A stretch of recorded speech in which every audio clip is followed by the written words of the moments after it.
ओम शांति। उसे देखना इबादत है, उसे सोचना इबादत है, सुनना भी इबादत है और दिल की सुनाना भी इबादत है। कभी भूल कर भी उसको ना भुलाना, ऐ दिल मेरे हर पल गाना, उस रब का शुक्राना, उस रब का शुक्राना। गजब का संसार दिया, हंसी परिवार दिया, एहसान हम पे किया, मुश्किल है सुनाना, उस रब का शुक्राना, उस रब का शुक्राना। सुबह शाम उस रब का शुक्राना करना भी एक आदत है। जिसे ये आदत है, समझो उसकी कबूल इबादत है। हम सब जानते हैं कि जिंदगी में मंजिलें बहुत हैं, अफसाने बहुत हैं और जीवन में इम्तिहान आते भी बहुत हैं। लेकिन अगर हम इन इम्तिहानों को सहजता से पास करना चाहते हैं, अपने जीवन को कई गुना बेहतर बनाना चाहते हैं, तो हमें सुबह की किरणें उस ईश्वर को धन्यवाद के रूप में भेंट करनी ही होंगी। चाहे केवल और केवल 5 मिनट ही हम प्रार्थनाओं में डूबें। जरूरी नहीं कि हम बहुत देर तक प्रार्थनाएं करें। जरूरी यह है कि हम किस भाव से उस ईश्वर को पुकारते हैं। जिस भाव से हम उसे पुकारेंगे, उसी भाव से, उसी दिव्य ऊर्जा से, उसी परम शक्ति से, उसी नवचेतना और उत्साह से लबालब भर जाएंगे। यह शक्ति आप खुद ही महसूस कर पाएंगे, क्योंकि हमारे में तो इतनी भी ताकत नहीं कि हम धरती से अन्न पैदा कर सकें। हम तो केवल बीज बोने का कार्य करते हैं। तो उस प्रभु पर भरोसा करके देखिए, कैसे रहमतों की बारिश खुद ही होने लगेगी। जी हाँ, जब शिकायतें कम हो उससे, जब शिकायतें कम हो उससे और शुक्रिया हो ज़्यादा, तो नियामतें भी बरसती हैं उम्मीदों से ज़्यादा। जी हाँ, नियामतें भी बरसती हैं उम्मीदों से ज़्यादा। इन्हीं शब्दों को बांधने की कला में मुझे एक अद्भुत सत्य घटना का स्मरण हो आया। आप भी इस चमत्कार को सुनकर आपकी आंखें भीग जाएंगी और आप भी इस चमत्कार को सुनकर इस ईश्वर के प्रति फना हो जाएंगे। तो चलिए सुनते हैं उस ईश्वर की रहमतें, उस प्रभु का शुक्राना। भारत में एक चार्ल्स नाम के कैंसर विशेषज्ञ डॉक्टर हैं, विश्वविख्यात हैं। उन्होंने हजारों कैंसर पीड़ितों को इस रोग से मुक्ति दिलाकर जीवन दान दिया है। इस महान कार्य के लिए उन्हें पुणे में सम्मानित किया जाना था। बड़ा ही उतावलापन था इस अवार्ड को पाने के लिए उन्हें। हो भी क्यों ना, बड़ी ही मेहनत की थी। दिन रात उन्होंने कैंसर के मरीजों को इस रोग से निजात पाने के लिए। आखिर उनके लिए वह शुभ घड़ी आ ही गई। वह शुभ दिन उपस्थित हुआ और वह चल दिए पूना की ओर। उन्होंने समय से पहले अपनी फ्लाइट पकड़ी और रवाना हो गए। अचानक ही जहाज कुछ दूरी पर जाने पर उसमें तकनीकी खराबी आ गई और इमरजेंसी लैंडिंग उसे करनी पड़ी। अनजाने से एयरपोर्ट और सुनसान से गांव में वह लैंडिंग करवाई गई। जैसे ही जहाज नीचे उतरा तो उन्हें सूचना मिली कि अब अगली फ्लाइट पूना के लिए 10 घंटे के बाद रवाना होगी। बड़े ही परेशान हुए। घबराहट के साथ उन्होंने इधर उधर छानबीन शुरू की कि कैसे पूना पहुंचा जाए। शाम को 6 बजे उन्हें अवार्ड मिलना था और इस समय 1 बज चुके थे। आखिरकार उन्होंने एक टैक्सी हायर की और चल दिए। वह गांव के आधे ही रास्ते तक पहुंचे थे कि अचानक तेज तूफान आया। तूफान के आते ही सारी जगह घना अंधकार छा गया। मूसलाधार बारिश होने लगी। उन्हें कहीं शांति का अनुभव हुआ था कि शायद वे पूना टाइम पर पहुंच जाएंगे, लेकिन अब उनकी शांति भंग होने लगी। वे सोचने लगे कि कैसे वो पूना टाइम पर पहुंचेंगे। उन्होंने घबराते हुए ड्राइवर को कहा कि अपनी गाड़ी की रफ्तार बढ़ा लो, मुझे जल्दी ही टाइम से पहले पूना पहुंचना होगा। ड्राइवर इस आपाधापी में रास्ता ही भटक गया। थोड़ी सी दूरी पर जाने पर वह बोला, सर, हम रास्ता भटक गए हैं और इतनी तेज बारिश में मेरा गाड़ी चलाना संभव नहीं है। और उसने गाड़ी को साइड में लगा दिया। अब उनके लिए समस्या हुई कि अब वह जानते थे कि सम्मेलन में पहुंचना उनके लिए नामुमकिन है। उन्होंने कहीं कुछ दूरी पर सोचा कि कहीं ठहरा जाए जब तक बारिश थम नहीं जाती। दूर पैदल जाने पर उन्हें एक झोपड़ी दिखाई दी। वे उस ओर बढ़े। दरवाज़ा खटकाया। एक स्त्री निकली और पूछने लगी, बाबूजी, क्या काम है? डॉक्टर साहब बोले कि बारिश और तूफान इतनी तेज है कि हमारा आगे बढ़ना नामुमकिन है। हम कुछ देर के लिए आपके यहाँ पर रुकना चाहते हैं। जैसे ही तूफान थम जाएगा हम चले जाएंगे।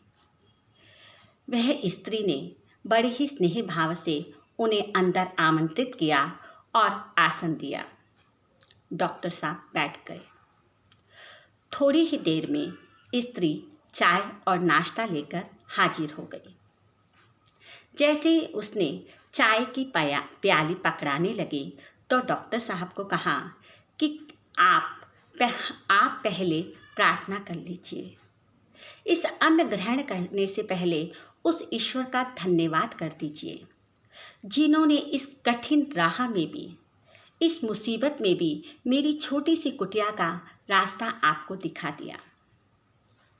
डॉक्टर साहब पहले ही परेशान थे, झुंझलाते हुए, लेकिन फिर भी मुस्कुराते हुए बोले, मैं इन बातों में विश्वास नहीं करता, आप प्रार्थना कीजिए। वह स्त्री रुहासी से मुंह को लेकर अपने गोदी में बच्चे को लेकर बैठ गई प्रार्थना करने, और डॉक्टर साहब चाय और नाश्ता लेकर बैठ गए। चाय की चुस्कियां लेते हुए वह उस स्त्री को निहारने लगे। स्त्री एक प्रार्थना खत्म करती और दूसरी शुरू करती। उन्हें लगा कुछ हो ना हो इसके साथ कोई समस्या जरूर है। जैसे ही स्त्री ने अपनी प्रार्थनाएं समाप्त की, वह अपने आसन से उठी बच्चे को लेकर। डॉक्टर साहब पूछने लगे, आपको क्या चाहिए अपने भगवान से, और क्या आपको विश्वास है आपकी प्रार्थनाएं आपकी मन की इच्छाएं पूर्ण कर देंगी? स्त्री ने मुस्कुराते हुए बोला, मैं जानती हूँ मेरी प्रार्थनाओं का अभी तक कोई जवाब नहीं मिला है, लेकिन मुझे पक्का भरोसा है अपने उस ईश्वर पर।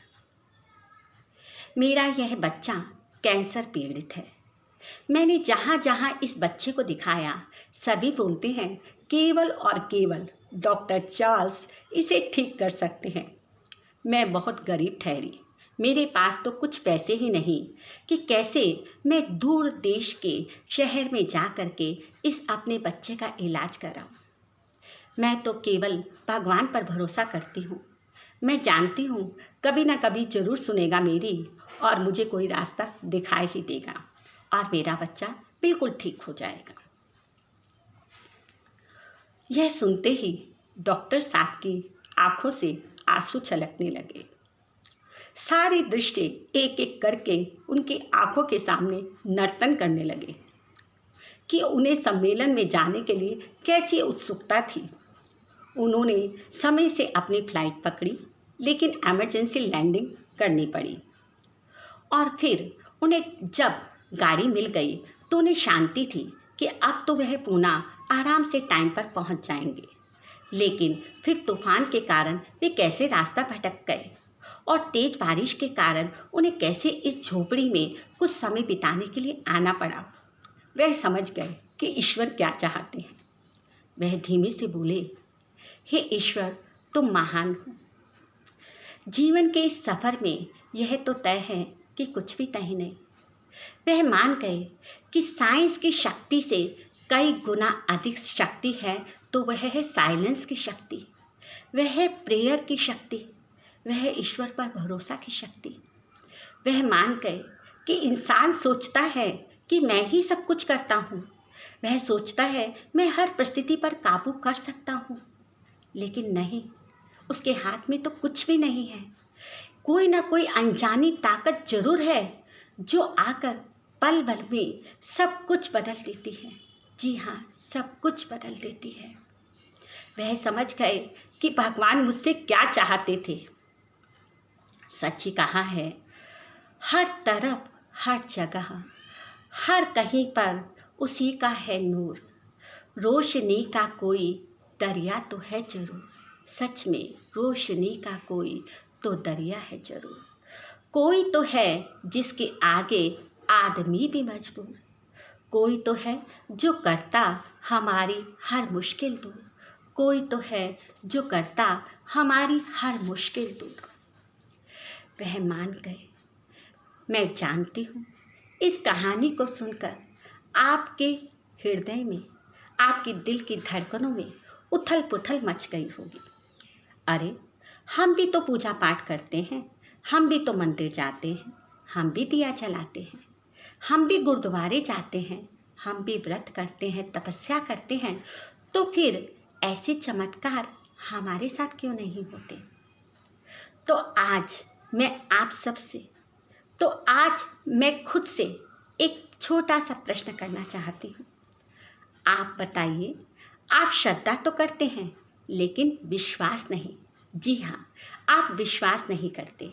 इसीलिए जब भी कोई दुख आता है, हम विषम परिस्थितियों में घिर जाते हैं तो हम उसे कोसने लगते हैं, हम उस पर शिकायतें लगाने लगते हैं, हम लड़खड़ा जाते हैं अपने भरोसे से।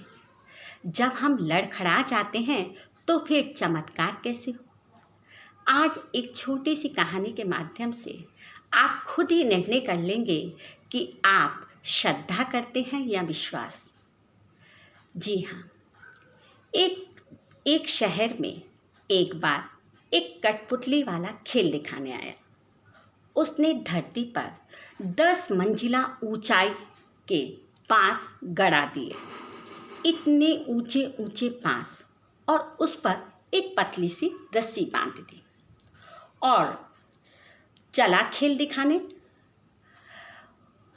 पूरे नीचे धरती पर लोगों का तांता लग गया उस लीला को देखने के लिए।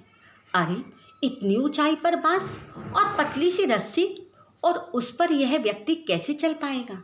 बहुत ही मुश्किल है।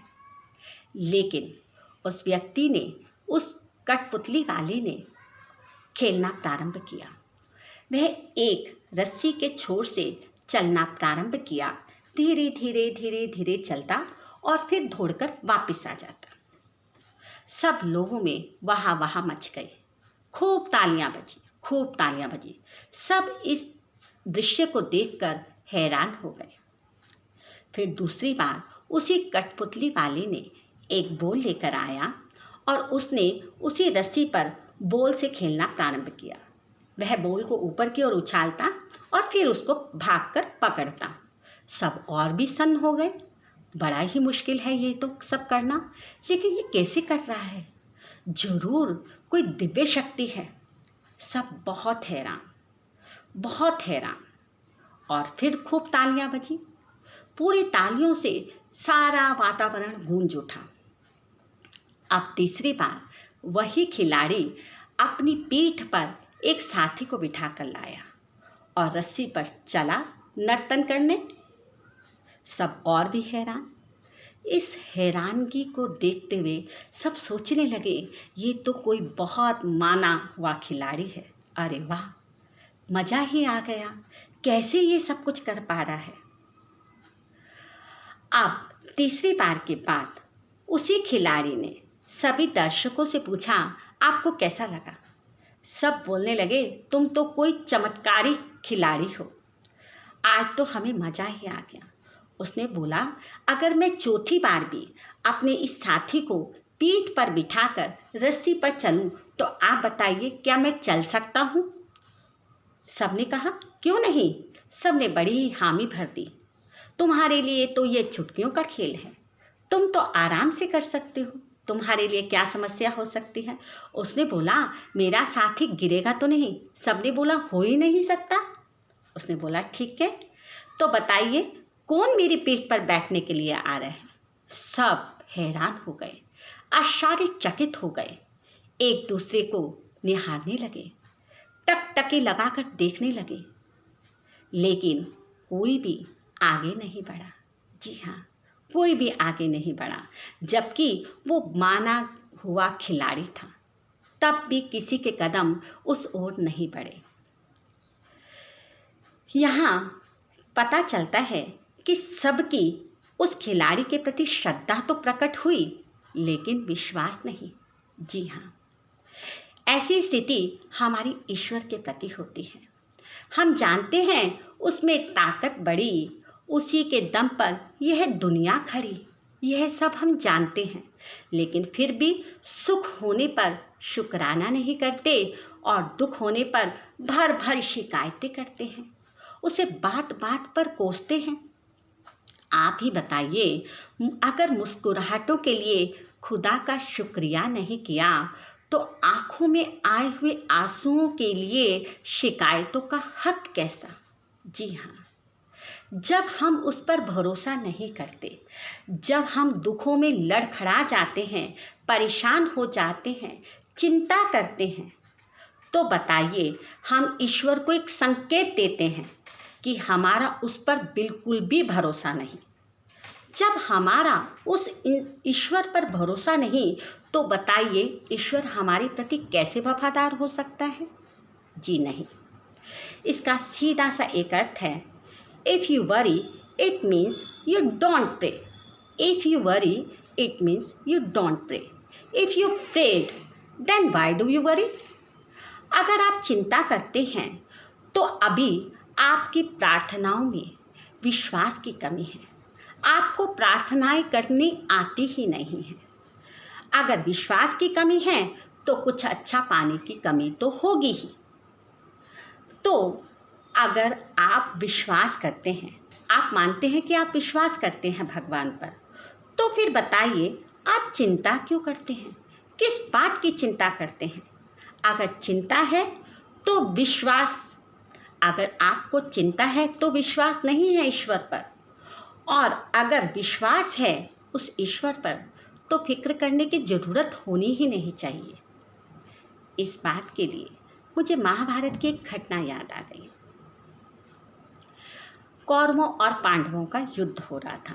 सभी यह बात जानते हैं कि पांडव लगातार विजय की ओर बढ़ रहे थे, जबकि कौरव हार की ओर।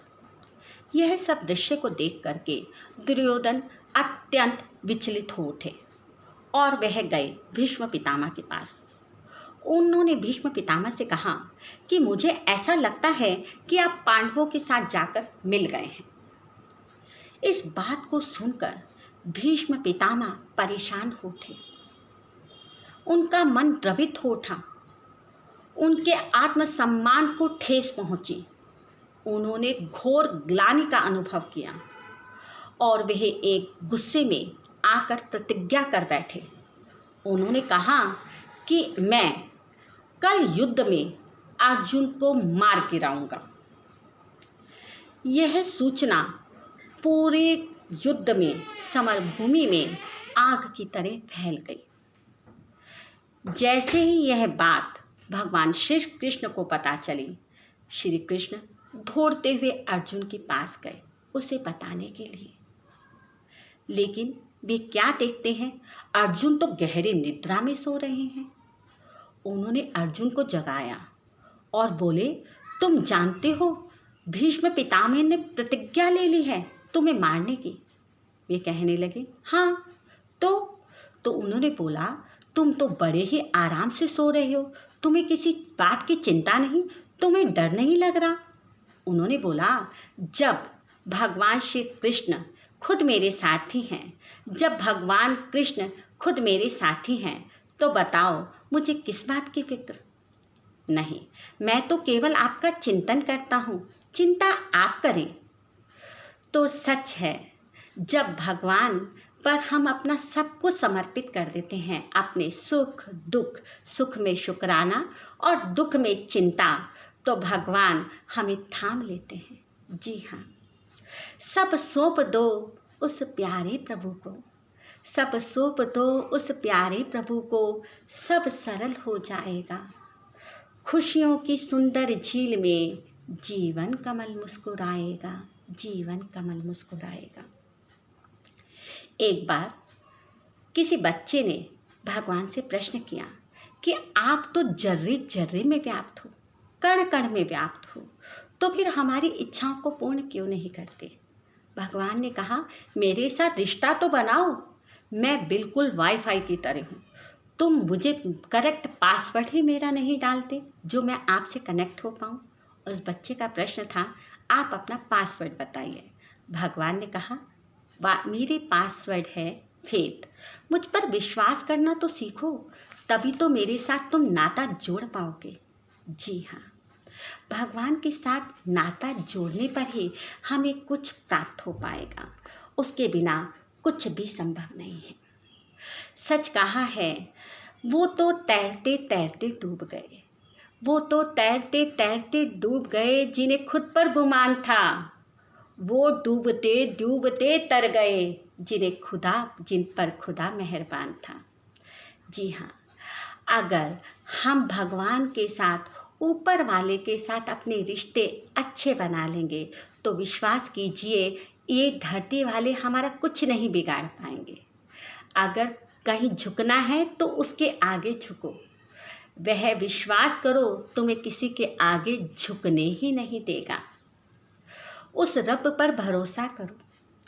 इंसान की खता है कि वह भगवान से पहले इंसान के आगे रोता है। महाभारत में भी द्रौपदी ने अपने पतियों को, अपने साथियों को, सबको पुकारा, लेकिन उसने भगवान कृष्ण को नहीं पुकारा। जैसे ही भगवान कृष्ण को पुकारा, भगवान कृष्ण खुद उपस्थित हो गए उस पल भर में। तो हमारी खता है कि हम अपने दुखों को जो रोना है वो रोते हैं इंसान के आगे, क्योंकि हमें भगवान पर भरोसा होता ही नहीं है।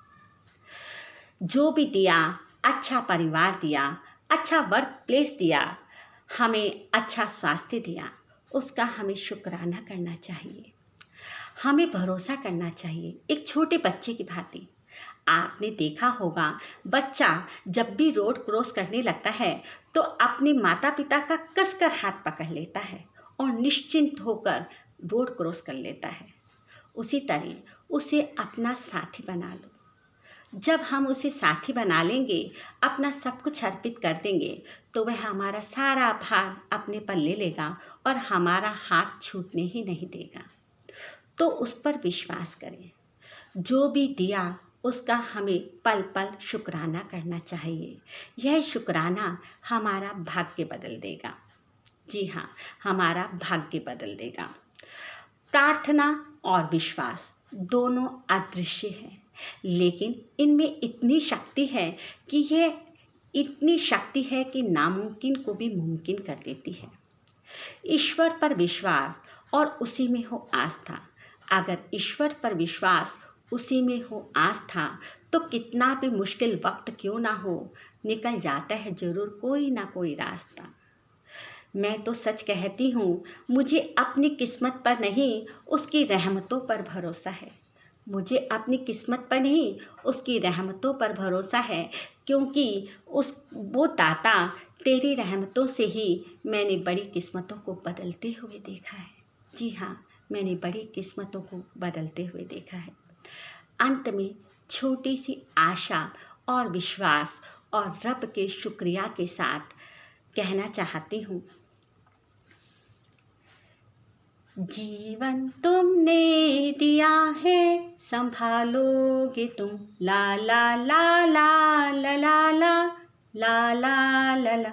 जीवन तुमने दिया है, संभालोगे तुम, आशा हमें है, विश्वास है, हर मुश्किल से विधाता निकालोगे तुम, हर मुश्किल से विधाता निकालोगे तुम, इस दुनिया के दुखों से निकालोगे तुम, जीवन तुमने दिया है, संभालोगे तुम। ओम शांति।